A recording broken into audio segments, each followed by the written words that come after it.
आदाब नाज़रीन, मैं हूं रहमत कलीम और आप देख रहे हैं भारत एक्सप्रेस उर्दू। बिहार में आज जहां भी चले जाइए, शहर में या गांव में, हर जगह एक ही बात चल रही है, नौकरी मिली क्या। सरकारी नौकरी की तलाश थी और वो मिलने लगी, और मिलने भी लगी तो इस अंदाज में कि हर तरफ खुशी का माहौल है। लाखों की तादाद में नए नौजवान और बाज़ाब्ता तौर पर महीनों और सालों से मेहनत करने वाले ऐसे नौजवान जिनको उम्मीद थी कि सरकारी नौकरी मिल जाएगी, उनको मिल गई है। लेकिन एक नई बहस और शुरू हो गई है, और वो बहस है सरकारी मुलाजिम का दर्जा देना, यानी सरकारी कर्मचारी का दर्जा, गवर्नमेंट एम्प्लॉय का दर्जा देना। ये बिहार में एक नई पहल हो रही है, और हिंदुस्तान के अगर मजमूई सूरत हाल को देखें तो किसी भी स्टेट में ऐसी पहल शायद आपको देखने को न मिली हो। लेकिन बिहार में गवर्नमेंट टीचर या गवर्नमेंट एम्प्लॉय का दर्जा जो अब तक के असातिज़ा हैं उनको देने की जो कोशिश की जा रही है या बात चल रही है। खबर है कि आइंदा दिनों बहुत जल्द कैबिनेट की मीटिंग होगी और उसमें फैसला होगा कि ये जो नई भर्ती हुई है, नए असातिज़ा जो बने हैं, इन्हें सरकारी मुलाजिम का दर्जा दिया जाए। सवाल ये है कि सरकारी मुलाजिम का दर्जा दे दिया जाएगा, यानी कि गवर्नमेंट टीचर से गवर्नमेंट एम्प्लॉय बना दिया जाएगा, तो उसका फ़ायदा क्या होगा। इसी फ़ायदे को समझेंगे और समझाएंगे आमिर इकबाल आज हमारे साथ स्टूडियो में मौजूद हैं, और ये हमारे सीनियर साथी हैं। इन्होंने बाज़ाब्ता तौर पर बिहार में नौकरी का जो पूरा एपिसोड चला है उसको बहुत ही बारीकी से कवर किया, खबरें बनाई हैं, और आगे क्या कुछ होने वाला है, आज क्या हो रहा है, इन तमाम चीज़ों को बहुत अच्छी तरह से जानते हैं। आमिर इकबाल साहब, बहुत बहुत शुक्रिया। सवाल तो यही है कि सरकारी कर्मचारी, ये वर्ड बड़ा बिहार में हर तरफ आजकल चल रहा है।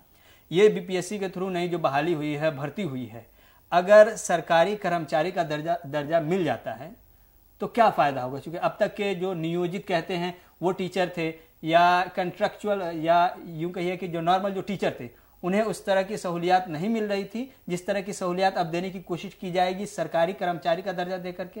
क्या कब तक ये सरकारी कर्मचारी का दर्जा मिल सकता है और क्या क्या फ़ायदा होगा इसमें? देखिए, सबसे पहली बात तो यह है कि अगर हम 2 नवंबर का अगर हम मंजरनामा देखें पटना के तारीखी गांधी मैदान में, तो उस वक्त बिहार के हुकूमत के नहीं बल्कि बिहार हुकूमत के एक शोबे तालीम, वहां से एक दिन में 1,20,000 लोगों को मुलाजिमत दी गई थी। और आपको याद होगा कि जब बिहार का इलेक्शन की जब इंतखाबी तशहीर उरूज पर थी, तो उस वक्त जो लीडर थे तेजस्वी यादव, हालांकि वो उस टाइम में अलग थे नीतीश कुमार से, उन्होंने कहा था कि हम जब बरसर इक़्तिदार आएंगे तो हम 10 लाख रोजगार देंगे। तो ये जो रोजगार की शुरुआत है वो हो चुकी है। अब सवाल ये रहा कि जो लोग टीचर बन रहे हैं वो भी बीपीएससी के थ्रू, हालांकि इससे पहले ये नहीं था, बीपीएससी के थ्रू बन रहे हैं, उनको क्या क्या मिलेगा। ठीक है, तो आजकल बिहार के किसी भी गली और किसी भी शहर में चले जाएं तो आमतौर पर जो नौजवान जो बीएड कर चुके हैं, डीएलएड कर चुके हैं, ये सब कर चुके हैं, उनके जहन में एक ही है कि हम किसी भी तरीके से बीपीएससी का जो एग्जाम होने वाला है TR.0 उसको हम पार कर लें। इससे पहले आप देखेंगे कि अगस्त में एग्जाम हुआ था, और एग्जाम होने के बाद उसका रिजल्ट आया, और काफी तादाद में एक दिन में 1,20,000 लोगों को जो है वो तकर्रुरीनामा दिया गया। अब ये सेकंड फेज का चल रहा है, और सेकंड फेज के बाद जो बच्चे कामयाब होंगे तो उनको जो है क्या मिलेगा, तो उसको ये मिलेगा कि सबसे पहली चीज जो हम 3-4 दिन पहले जो बीपीएससी की तरफ से ट्वीट किया गया था उसमें यह कहा गया था कि जो सरकारी असातिज़ा बनेंगे उनको सबसे पहले रिहाइश का जो मसला, बहुत बड़ा मसला होता है टीचर के लिए, खास करके खवातीन टीचर के लिए, जो खवातीन मुअल्लिमा होती है उनके लिए, तो उनके लिए एक बहुत बड़ी खुशखबरी है कि उनको अब रिहाइश के ताल्लुक से फिक्र करने की जरूरत नहीं है। क्योंकि जो रियासती हुकूमत है, नीतीश और आरजेडी की जो मुश्तरका हुकूमत है, उसकी जानिब से और बीपीएससी की जानिब से यह कहा गया है कि हम जो है बहुत जल्द असातिज़ा को इस मसले से आजाद करेंगे। और इसके लिए उन्होंने बाज़ाब्ता तौर पर जो बिल्डर्स हैं उनसे उन्होंने दरखास्त की है कि आप जल्द से जल्द मुझसे राब्ता करें। इसके अलावा जो मालिक मकान है उनसे कहा गया है कि आप जो है कॉन्ट्रैक्ट बेस पे जो है हमें जो है आप अपना जो है अपनी इमारत सौंपे, ताकि हम जो हमारे असातिज़ा होंगे, खास करके जो खवातीन मुअल्लिमा होंगे या जो मर्द हज़रात जो टीचर बनेंगे, जो असातिज़ा बनेंगे, उनके रिहाइश का मसला हल सके। तो सबसे बड़ा मसला ये है। इसके अलावा और दिगर जो है फवायद हैं वो मिलेंगे, जैसे कि पेंशन है, जैसे कि क्या कहते हैं आपको मेडिकल है, ये तमाम तरह सहूलियात जो है वो बिहार के नए असातिज़ा, ये जो असातिज़ा बन चुके हैं, उनको मिलेगी। यानी उनको जब सरकारी कर्मचारी का दर्जा मिल जाएगा तो फिर उनके लिए सरकारी रहायश का या सरकारी बंगले का भी इंतजाम हो जाएगा, टीएडीए वगैरह जो होता है, या फिर आने जाने का जो खर्चा होता है, ये सारी चीज़ें मिल जाएगी। यानी बीपीएससी के थ्रू जो असातिज़ा काम कर रहे हैं या बीपीएससी के जो मुलाजिम हैं, उसके लेवल की सारी चीजें हो जाएंगी। जी बिल्कुल, जैसे ही बिहार असाजा को राजकर्मी का दर्जा दिया जाएगा तो राजकर्मी को जितनी भी सहूलियात मिलती हैं, चाहे वो ट्रांसपोर्ट का हो, मेडिकल का हो, पेंशन का हो, रिहाइश का हो, तो जाहिर सी बात है जब असाजा उस जुमरे में जाएंगे, उस मेयार पे जाएंगे, तो वो भी उन तमाम तरह सहूलियात के मुस्तहिक होंगे और रियासती हुकूमत जो है उनको वो सहूलियात देगी। बीपीएससी एग्जाम बार बार कंडक्ट कर रही है, ऐसे में सवाल ये कि सरकारी कर्मचारी का जो दर्जा मिलना है, क्या इसके लिए भी अलग से कोई टेस्ट होगा, कोई एग्जाम होगा? अभी जो बीपीएससी के थ्रू भर्ती हुई है, जो बहालियां हुई हैं, उन लोगों को सीधे दिया जाएगा या फिर उनका भी एक टेस्ट होगा? अगर वो टेस्ट में पास होते हैं तो फिर जाकर के उनको सरकारी कर्मचारी का दर्जा मिलेगा या फिर ऐसे ही दे दिया जाएगा? देखिए, इससे मतलब जो सरगर्मियां हैं वो ये हैं कि अगर आप बीएड पास हैं, ठीक है, और आप स्टेट पास हैं या सीटेट पेपर 2 पास हैं या उसके बाद डीएलएड पास हैं, तो आपके लिए बिहार में जो है क्या कहते हैं, असाजा के शोबे में आपके लिए नौकरियां रखी हुई हैं। अब सवाल यह पैदा होता है कि हम सरकारी टीचर कैसे बने, हुकूमत के असाजा या हुकूमत की जानिब से जो तकरीर हम कैसे बने?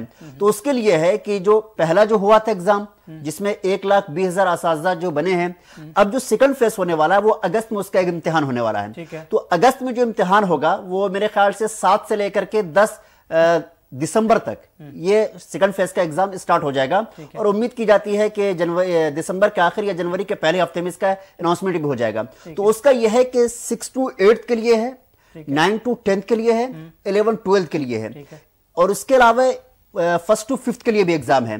तो 1st to 5th से लेकर के 6 to 8 से लेकर के 9 10 से 11 12 से लेकर के इन सारे के सारे उम्मीदवारों को एक इम्तिहान देना पड़ेगा। अच्छा, देना होगा। उस इम्तिहान में अगर आप कामयाब हो जाते हैं, कट ऑफ निकलेगा, कट पे आपका मुकाबला होगा कैंडिडेट में। जब आप निकल जाते हैं तो उसके बाद जो वो क्या कहते हैं, वेरिफिकेशन और डॉक्यूमेंट्स वगैरह होता है, इसके बाद ट्रेनिंग के बाद आपके हाथ में तकरीरनामा दिया जाएगा। ये पूरे मराहिल हैं इसके। ठीक है, इसमें बताया जा रहा है कि अगर 3 बाज़ाब्ता तौर पर मौके मिलेंगे, एग्जाम एक बार आप देते हैं, टेस्ट देते हैं, पास नहीं होते हैं, एक चांस और फिर एक चांस, 3 चांस मिलेगा आपको। अगर आप टेस्ट वो पास, यानी कि वो एक तरह से एलिजिबिलिटी टेस्ट होती है, आप सरकारी कर्मचारी के अहल हैं कि नहीं। 3 बार में अगर पास होते हैं तब जाकर के आप 3 बार में अगर पास हो जाते हैं तो ठीक है, वरना फिर आपकी नौकरी भी गई।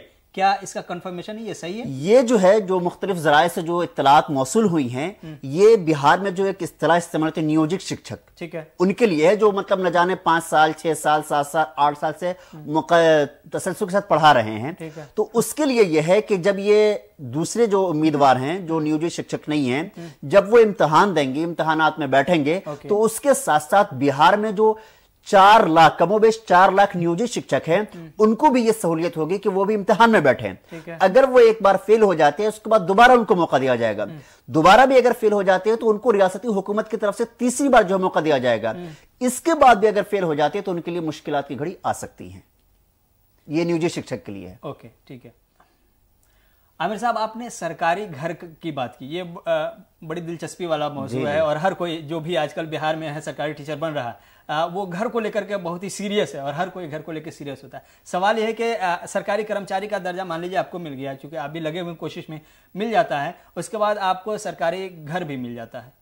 ये घर आपके कब्जे में या आपके लिए तब तक ही है जब तक आप सर्विस में हैं, रिटायरमेंट के बाद आपसे ये घर वापस ले लिया जाएगा, ऐसी ही है, या फिर रिटायरमेंट के बाद भी वो आप ही का हो जाएगा? जब तक आप सरकारी मुलाजिमीन हैं तब तक आपके लिए सहूलियात हैं। आप जो घर दिया जा रहा है, जो मकान आपको हुकूमत की तरफ से दी जा रही है, उस पर आप मालिकाना हक नहीं जता सकते हैं, बल्कि यह कि जब तक आप सरकारी मुलाजिमत पर फायज हैं उस वक्त तक रियासती हुकूमत की जानिब से घर के ताल्लुक से जो सहूलियत दी जा रही है उससे आप फायदा उठा सकते हैं। जब आपकी उम्र हो जाती है और आप मुलाजिमत से सबकदोश हो जाते हैं तो जाहिर सी बात है उसके बाद आपको शायद इससे आपको महरूम होना पड़े। ओके, इसमें एक और दिलचस्पी वाली बात है और सवाल ये बड़ा है, हर कोई इस सवाल का जवाब तलाश रहा है कि चूंकि कई कैटेगरी में असाजा की भर्ती हो रही है, बहाली हो रही है, इसमें जो तनख्वाह है वो क्राइटेरिया क्या है उसका? पहले बताया जा रहा है कि जो नियोजित असातिज़ा हैं उनकी जो तनख्वाहें हैं वो अब बढ़ जाएंगी, उनको अगर बीपीएससी के थ्रू मिलता है तो बीपीएससी के लेवल की तनख्वाह। क्या अब कोई आपके पास वो है कुछ इस तरह का डेटा जिसमें बता सके कि सरकारी कर्मचारी का दर्जा मिलने के बाद उन्हें क्या मिलेगा, पहले क्या मिलता था? ऐसा कोई है आपके पास फिगर? हाँ, मुख्तलिफ जराए से जो इत्तलात मौसूल हैं। सबसे पहली बात यह कि जैसे नियोजित शिक्षक का दर्जा मिलता है आपको, तो उस वक्त आपको जो है तमाम तरह सहूलियात मिलती हैं। उनमें सबसे बड़ा फायदा सैलरी का है। आइए हमारे पास कुछ फिगर हम उनको जो है देखते हैं जी। हमारे पास है 1st to 5th का, ठीक है। जो नियोजित शिक्षक है उनकी सैलरी पहले जो है मजमूई तौर पर 35,064 थी, जो अब कुल बढ़ करके 40,630 हो जाएगी। यानी कि पहले से 5वीं क्लास तक पढ़ाने वाले टीचर को 40,000 से ज्यादा रुपए मिलेंगे तनख्वाह। जी। ठीक है, इसमें वो सारी चीजें हैं, टीए डीए इसमें सब है। इसमें डीए है, उसके बाद एचआरए है, सीटीए है, मेडिकल है, ये तमाम तरह सहूलियात हैं। ये प्राइमरी के लिए है। अब अगर हम 6 to 8 की बात आते हैं तो इसमें जो नियोजित शिक्षण को जो पहली जो तनख्वाह मिलती थी वो 22,480 रुपए मिलती थी। ठीक है, उसके बाद नया जो मतलब होगा वो अब मजमूई तौर पर यानी कुल जो है 45,130 रुपए मिलेंगे। ठीक है, और इसमें जो है आपको 11,760 रुपए डीए होगा, एचआरए होगा 2,240 रुपए, इसी तरह सीटीए है 2,130 रुपए, मेडिकल है 1,000 रुपए। इसी तरह जो है 9-10 का है, इसकी मजमूई सैलरी जो है वो 49,630 रुपये अब हो जाएगी। जो पहली तनख्वाह थी वो 36,849 रुपये थी।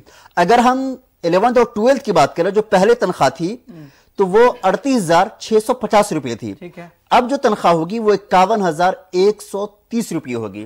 तो बेरोजगारी के इस माहौल में अगर रोजगार का इतना बड़ा मौका फराम हो रहा है और जाहिर सी बात तनख्वाह अगर अच्छी होगी तो कौन नहीं चाहेगा कि हम इतनी अच्छी तनख्वाह लेकर के सरकारी मुलाजिमत का जो फायदा उठाएं। 51,000 रुपए अगर आप बता रहे हैं 11th-12th में पढ़ाने वालों को, तो ये अपने आप में अब मुझे ये समझना ये है, चूंकि इतनी बड़ी तनख्वाह के बाद हर कोई दिलचस्पी लेता है उस प्रोसेस को जानने में कि बीपीएससी के थ्रू ये जो एग्जाम कंडक्ट किया जाता है, उसके बाद ये एक सरकारी टीचर बनने तक के क्या कुछ प्रोसेस अगर मुख्तसरन बता पाए? मुख्तसरन ही बताऊंगा कि सबसे पहले उसका आपको फॉर्म फिलअप करना पड़ेगा, जिसकी आज आखिरी तारीख है, यानी कि 17 नवंबर आज आखिरी तारीख है। अगर आपने रजिस्ट्रेशन नहीं कराया है तो आप इससे महरूम हो सकते हैं। आज रजिस्ट्रेशन की आखिरी तारीख है। नहीं, नेक्स्ट चांस मिल सकता है अगले बार जब हाँ, अगले बार जब अगस्त के महीने में जब बीपीएससी की तरफ से जो ये दिया गया था कि हर साल अगस्त के महीने में जो है नोटिफिकेशन आ सकता है, इम्तिहानात हो सकते हैं। लेकिन अगर हम सेकंड फेज की बात करें तो 25 तारीख तक डॉक्यूमेंट्स वगैरह है। हो सकता है कि अगले महीने के 7 या 10 के बीच में जो आपका इम्तिहान होगा। अगर वो इम्तिहान आप क्वालिफाई कर लेते हैं, इम्तिहान में अगर पास हो जाते हैं तो उसके बाद जो मरहला है डॉक्यूमेंट्स वेरिफिकेशन का, उसके बाद ट्रेनिंग का, तो ये तमाम तरह मरहले से गुजरने के बाद आप बिहार में सरकारी असातिज़ा का दर्जा आपको मिल सकता है अगर आप पास हो जाते हैं। इसमें बीएड डीएलएड वगैरह भी शर्त है? बिल्कुल जाहिर सी बात है कि अगर आप बीएड कर चुके हैं तो आपको तो प्राइमरी में आपको जाने का हक नहीं है, क्योंकि सुप्रीम कोर्ट का फैसला आ चुका है कि जो बीएड होल्डर कैंडिडेट हैं वो प्राइमरी में नहीं जाएंगे, बल्कि वो 6 to 8, 9 to 10 और 11-12 इसमें भी क्राइटेरिया है कि अगर आप सीटेट जो सेंट्रल टीचर एलिजिबिलिटी टेस्ट होता है, अगर वो आप पेपर 2 क्वालिफाई कर चुके हैं और आपके पास जो मास्टर डिग्री है तो आप 9, 10, 11, 12 के लिए भी जा सकते हैं।